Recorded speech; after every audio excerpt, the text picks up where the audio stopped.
So day one of free agencies in the books, and I wanted to grade the biggest 16 free agency signings for players that have changed teams so far. We were chilling in the live stream last night here on the channel, and thank you to everybody that showed out. We had over 15,000 people in the stream at one point. It really does mean a lot, so thank you if you came and hung out. So we're going to start off with one that I didn't really expect to happen, and that was Brook Lopez signing a 2-year deal worth $18 million with the LA Clippers. I really thought Brook Lopez was going to end up in Golden State or maybe the different Los Angeles team with the Lakers, and I'm going to give this for the Clippers an A-. I know Brook Lopez didn't look the same Brook Lopez of old last year with the Bucks, and sometimes there were some lapses on the defensive end of the floor, but he still shot 37% from three, and he was somebody that was asked to play over 30 minutes a night in the playoffs. That is not going to be the same role over there in Los Angeles. He's going to be the backup to Ivica Zubac now, so Brook Lopez in a scaled-down role. I love it for somebody that's 37 years old. This is probably going to be the last contract of his career, and I know Shams has reported that the LA Lakers also want to have like max cap space in 2027. Look at the Clippers cap sheet. Kawhi Leonard, James Harden, Norman Powell, Brook Lopez, Derrick Jones Jr., Nick Batum are all going to be up in some way, shape, or form after the 2027 season, so he fits their timeline perfectly. Like I said, I'm going to give it an A-. I think it's a really good ad. He could be a great backup center. He could even play out there with the Ivica Zubac if teams are going double big against them, so I'm a big fan of this for the Clippers. Another deal that I love that I'm actually going to give it an A+.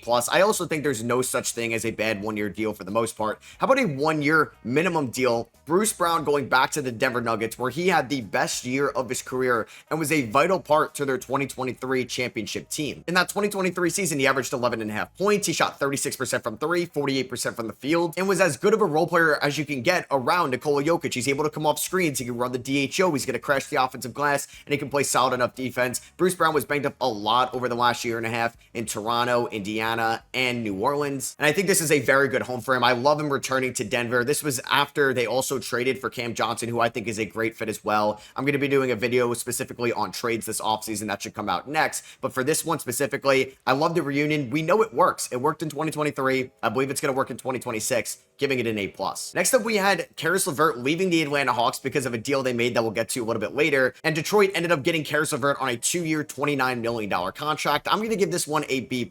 Now, this came in the wake of the news of Malik Beasley, right? He's apparently getting investigated for gambling on NBA games, which would make him banned from the NBA, but we don't know if he's guilty yet. Apparently, there was a 3-year, $42 million contract on the table that could still be there for him if he is innocent. And the Pistons were one of the teams with a little bit of cap space this offseason. They were rumored for a bunch of guys. They end up getting LeVert, who had 12 points, 3 rebounds, 3.5 assists last year. It did shoot 37% from three. He's been in the league for 9 years, and only 3 of that 9 seasons, he's shot above 36% from three. A third of it, I think there's a little bit of a risk, and I don't think he's going to be a super effective player if that 3-point shot isn't falling. But I love the shot creating ability, somebody that you can delegate to in the half court. Cade Cunningham can allow Caris LeVert to create his own shot. He does that better than the guy that Atlanta ended up signing, and Malik Beasley. So I'm going to give it a B+ for that reason. It's also $29 million over 2 years for a wing that has some scoring upside. I like it for Detroit. And a deal that I didn't really like as much, Clint Capela signing with the Houston Rockets. I thought he was going to go to Golden State, one of the Los Angeles teams. No, he ends up going to the Rockets. A couple weeks ago, they re-signed Steven Adams on a 3-year extension. They have a young all-star center as well in Alperen Şengün. Clint Capela or Steven Adams, they're not spacing the floor, so you're going to run double big lineups at times, all the time, or triple big lineups. And they gave him $21.5 million over 3 years. I would have rather them given out that deal to like a Luke Kennard. This team needs shooting, or Gary Payton for some perimeter defense. But no, they gave it to Clint Capela. And I know big man depth can be huge. Injuries are going to happen. These guys are prone to injuries at their size. But Capela can't play the 4. I don't think he's as good of a defender as he used to be. I don't think he's as good of a rebounder as he used to be either. I'm going to give this my lowest grade so far. I'm going to give it a D+. It's not going to set back the franchise by any means. I still believe the Rockets are one of the best teams in the Western Conference and can rival the OKC Thunder next year, because I love the extension for Jabari Smith Jr. I obviously love the acquisition of Kevin Durant. I really liked another guy they signed that we'll get to in a little bit. I just thought this one was a major head scratcher. The Dallas Mavericks obviously needed a point guard, with Kyrie Irving at least missing the first half of the 2026 season, recovering from that ACL tear. So they went out and got D'Angelo Russell on a 2-year deal worth $13 million. It has an opt-out after the first year. I'm going to give this a B-. I don't love D'Lo as a player. Sometimes, or most of the time, there's defensive lapses. The efficiency may not be on point. Last year was his worst shooting year of his career, but he got traded last year, and Dallas here in 2026 is going to be one of the most scaled back roles of his career. He's not going to be asked to do a ton in Dallas compared to what he's been asked to do in Brooklyn, Golden State, Minnesota, or Los Angeles in the past. Even when Kyrie is out, Anthony Davis, Cooper Flag are going to be guys that are going to be handling the ball more than D'Angelo Russell. And then when Kyrie comes back, you're going to ask Devo to play around 14-ish minutes a night. That's not too bad. Going to give it a B-. It's essentially a one-year deal. Could be a tradable contract as well. I just hope he doesn't steal too many shots from Jaden Hardy and Max Christie, because I really like their upside in Dallas long term. We'll stay in the state of Texas and back to the Houston Rockets, where they ended up getting Dorian Finney-Smith. They stole him from the LA Lakers. I thought he was going to re-sign with the Lakers or opt in. I guess he got word that he can get $53 million guaranteed by Houston over a 4-year deal. I'm going to give this signing a B. I do like Dorian Finney-Smith as a player, and he's going to help the Rockets a ton over the next 2 years, but he's 32 years old, and I don't think this is going to be a great contract on the last 2 years of this deal when he's 35 and 36, but he's somebody that shot over 40% from 3 last year. He can guard multiple positions, and he's been a real good 3-and-D player as a veteran for a couple years now in Dallas, in Brooklyn, Los Angeles, and now Houston. The Rockets have a very deep roster, and I'm glad they're investing a lot into their veteran core right now with Kevin Durant coming in, Fred VanVleet's extension, Steven Adams extension, and he's not going to overlap too much with like an Amen Thompson extension down the line either. I'm going to give it a B. Like I said, I think the 4 years is a little risky, but I like the Rockets going all in on 2026 and 2027, where Dorian Finney-Smith is going to help them the most. So right now, the Lakers haven't signed somebody like a DeAndre Ayton or any big man like that. They did pivot and sign Jake LaRavia, a 2-year, $12 million deal from the Sacramento Kings, fully guaranteed. I actually like Jake LaRavia after getting traded from Memphis to Sacramento. He's got good size at 6'8". He can knock down 3-point shots. He's got a nice step back jumper, and he could be a serviceable enough defender. I think he's a really good 7th, 8th, 9th man in your rotation, and that's what he's going to be under JJ Redick in Los Angeles. It was funny too, because not a lot of deals were going down. This one did happen very early in free agency after 6 o'clock here on the East Coast, and Chris Haynes said that he was going back to the Kings, and Shams said he was going to the Lakers, so it was like the most drama and the most exciting deal we had in free agency so far. I do think this is a good enough signing for the Lakers. I like LaRavia as a player. He's still fairly young as well. I mean, he was just drafted back in 2022, and I think it was always going to take a little bit of time for him to develop in this league. So I think this is a good signing by Rob Pelinka and the Lakers. He's not Dorian Finney-Smith, though. And then before free agency started, we got word that the Utah Jazz and Jordan Clarkson were agreeing to a buyout. Hey, the buyout market's very interesting with Cole Anthony getting bought out, DeAndre Ayton getting bought out, and then Jordan Clarkson signed the veteran minimum with the New York Knicks. I'm going to give this one a B+.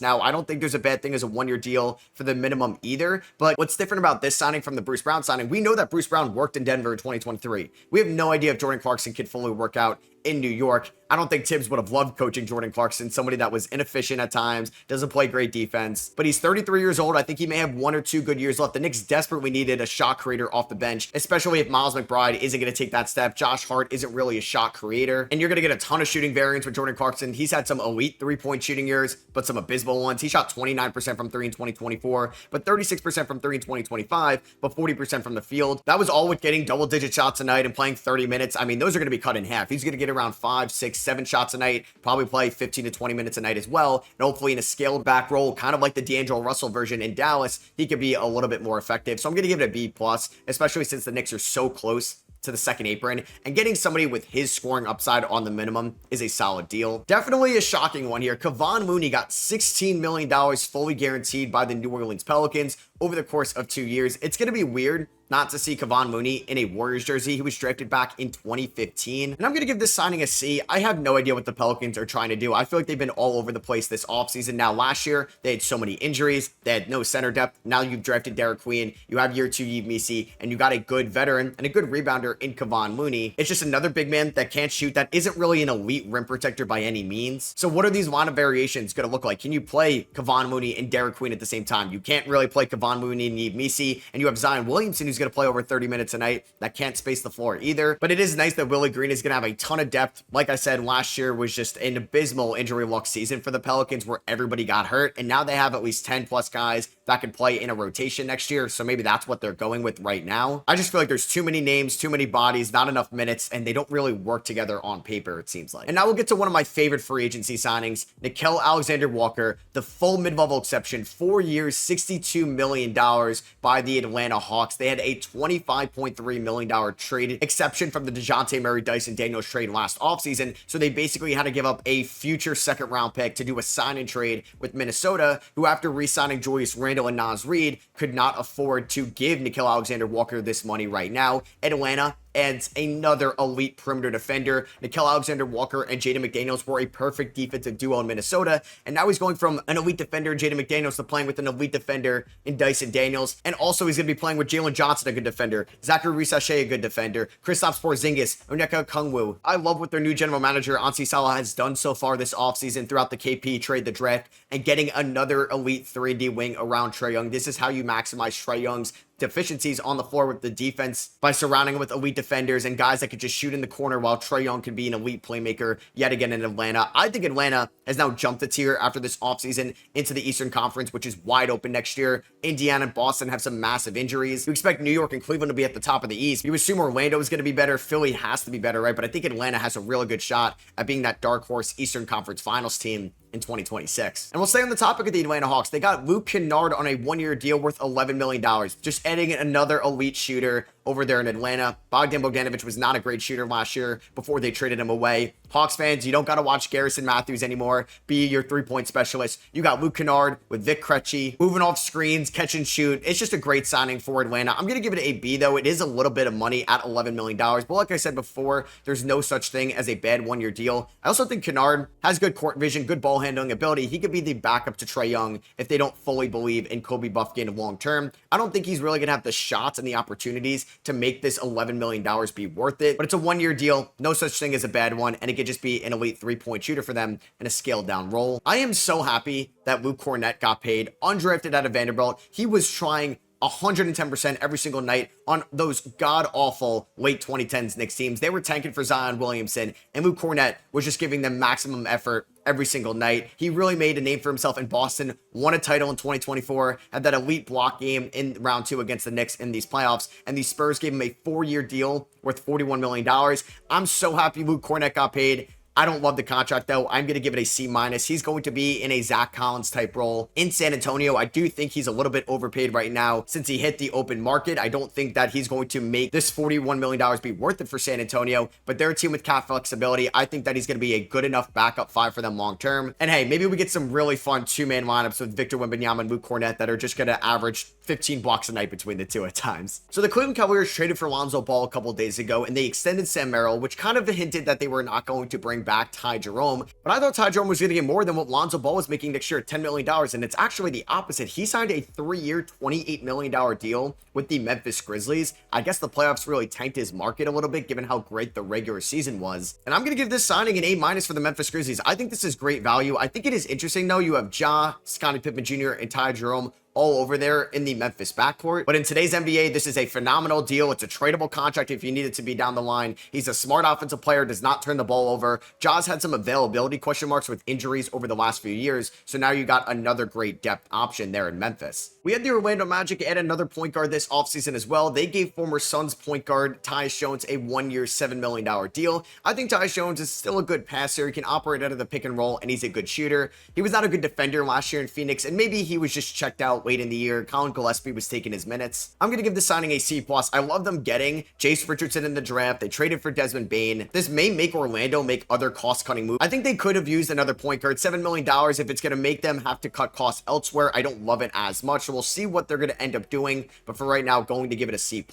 And the New York Knicks also made another signing, kind of a shocker, stealing a division rivals player in Gershon Yabusele from the Philadelphia 76ers. He got a 2-year deal, $12 million contract that doesn't opt out after the first year. I'm giving this signing an A for the New York Knicks. I love this as somebody that could stretch the floor, that shot 38% from 3 last year for the Philadelphia 76ers in his return to the NBA after not playing for a few seasons. The Knicks definitely needed some size on the perimeter, and Gershon was somebody that was playing 27 minutes a night in Philadelphia. That's going to be scaled back as well. The Knicks, in my opinion, maybe I'm biased, I think they're one of the front runners in the Eastern Conference with the Jason Tatum injury. I mean, what's going on in Indiana right now that we'll get to in a second. And the Knicks just added Jordan Clarkson and Gershon Yabusele and kept everybody that helped them make it to the Eastern Conference Finals last year. I think this has been a good offseason for the Knicks so far. And then we just had the biggest shocker. After everybody was saying free agency was washed and it wasn't exciting anymore, they said, hold my beer. Here is my reaction to what went down with Myles Turner leaving the Indiana Pacers to sign with the Milwaukee Bucks. I was recording this video when it happened. What? Myles Turner just went to the Bucks? Are you kidding me? Oh my God.